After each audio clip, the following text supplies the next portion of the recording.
मैं तो ये करती हूँ कि लोग मेरा मजाक उड़ाए उससे पहले मैं खुद ही खुद का मजाक उड़ा लेती हूँ। मेरे लिए मतलब मैं खड़ी हो जाऊँ तो मेरी पब्लिक हंसती है कि हम सिर्फ आपका सीन देखते हैं उसके बाद टीवी बंद कर देते हैं, हमें मज़ा नहीं आता है।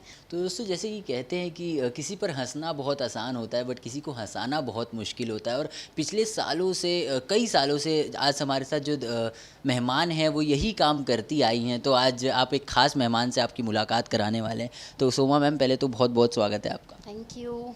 तो पहले तो आपसे जानना चाहेंगी अब तक ये किस तरीके का सफ़र रहा है जो आप लगातार लोगों को एंटरटेन करते आई हैं, अपने दर्शकों को एंटरटेन करते आई हैं। सफ़र अब तक का बड़ा मज़ेदार रहा है। मैं जब भी आई हूँ स्क्रीन पे लोगों को बहुत हंसी आई है, लोग बहुत इन्जॉय करते हैं। पर तब मेरे लिए जैसे दूसरे आर्टिस्ट हैं वो लोग मेकअप, हेयर, ज्वेलरीज ये सब में ध्यान देते हैं, मैं उसमें किसी में ध्यान नहीं देती हूँ।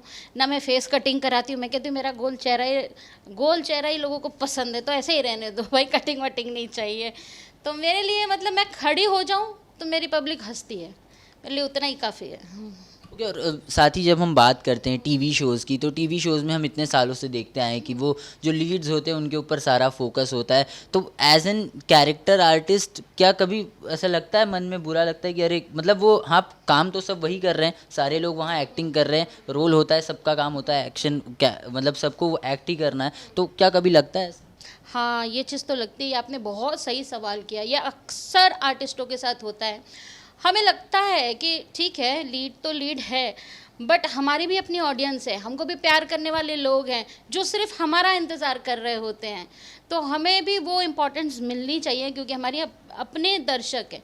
कई बार मुझे ये भी बोलते हैं लोग कि हम सिर्फ आपका सीन देखते हैं उसके बाद टीवी बंद कर देते हैं, हमें मज़ा नहीं आता है। तो हमारा इंतज़ार तो होता है, हमारी पब्लिक है। ये चीज़ नहीं होनी चाहिए कि आप सिर्फ लीड पे ही ध्यान दें और बाकी कैरेक्टर, हमारा बल्कि मेहनत और ज़्यादा होता है, तो हमें भी हक है। और पिछले कई सालों से हम देखते आ रहे हैं कि मतलब काफ़ी बदलाव आया है। टीवी इंडस्ट्री की भी बात करें तो क्या आपको लगता है कि अब जो स्टोरीज़ आ रही हैं, अब जो नई नई स्टोरीज़ निकल के आ रही हैं, क्या थोड़ी कैरेक्टर ओरिएंटेड हो गई हैं कि वो लीड्स को ना छोड़ के अब सब पर थोड़ा थोड़ा फोकस जाने लगा? हाँ, सब पर थोड़ा थोड़ा फोकस जाने तो लगा है और ये होना भी चाहिए क्योंकि सभी आर्टिस्ट हैं यहाँ पे। और क्या होता है ना, अभी जैसे मान लो नए शोज़ जितने भी आते हैं तो उसमें लीड आर्टिस्ट नए लिए जाते हैं। तो हम तो सब पुराने आर्टिस्ट हैं, हम उनको सपोर्ट देते हैं उठने के लिए, तो फोकस ऑब्वियसली होना ही चाहिए। ओके। और साथ ही एक बहुत ही इम्पोर्टेंट जिससे मैंने शुरुआत की थी कि जो ये हंसाने का लोगों को सफ़र है, क्योंकि लोग बहुत इन्जॉय करते हैं और वो एक मोमेंट होता है लोगों के लिए कि भाई एक पंच लाइन आ गई, तो वो लेकिन वो पंच लाइन बोलने के लिए आपको कितनी मेहनत करनी पड़ती, क्योंकि हमें ईजी लगता है काफ़ी कि ऐसे ही बोल दिया, एक आपको लाइन दे दी गई, उसे आपने बोल दिया और वो हो गया, बट इतना ईजी होता नहीं। वो पीछे की मेहनत हम चाहेंगे कि आप ऑडियंस को बताएं। देखिए, सबसे पहले हम लोग अपने खुद के ऊपर हंसते हैं, तो खुद के ऊपर हंसने के लिए जिगरा चाहिए, है ना। मैं तो ये करती हूँ कि लोग मेरा मजाक उड़ाए उससे पहले मैं खुद ही खुद का मजाक उड़ा लेती हूँ, अब तुम क्या करोगे। तो उस चीज़ को लोग इन्जॉय भी करते हैं और पॉजिटिवली लेते हैं। तो कॉमेडी करने के लिए ज़्यादा ऐसा एफर्ट डालने की ज़रूरत नहीं, आप खाली माइंड अपना ओपन रखिए और किसी चीज़ को भी नेगेटिव ना लेके पॉजिटिव वे में उसको पेश कर दिया जाए बस। और अब तक की हमने सफ़र की बात कर ली, यहाँ आज काम करना देख लिया, फिर अब तक किस तरीके से लोगों को एंटरटेन करती आई ये तो सबको पता है, बट शुरुआत कहाँ से हुई थी वो हम आपसे जानना चाहेंगे। शायद बहुत कम लोगों को पता होगा या फिर नहीं पता होगा। मेरा सबसे पहले, मैं घर पे बैठ कर के लापतागंज बहुत खुशी से देखती थी और मुझे लगता था कि काश इस शो का मैं भी हिस्सा बनूं। तो एक बार मुझे वहाँ से कॉल आया था एक कैमियो के लिए, फिर मैंने सोचा कि यहाँ मैं ऐसा क्या करूँ कि ये लोग मुझे दोबारा बुलाएं। सेट पे मैं पहुँची और वहाँ पे मेरा एक छोटा सा कैरेक्टर था एक ही दिन का कि मुझे बस मेरे दामाद को मारते हुए लाना है और मारते हुए ले जाना है। मैंने सोचा इसमें ऐसा क्या करूँ कि मैं नोटिस हो जाऊँ।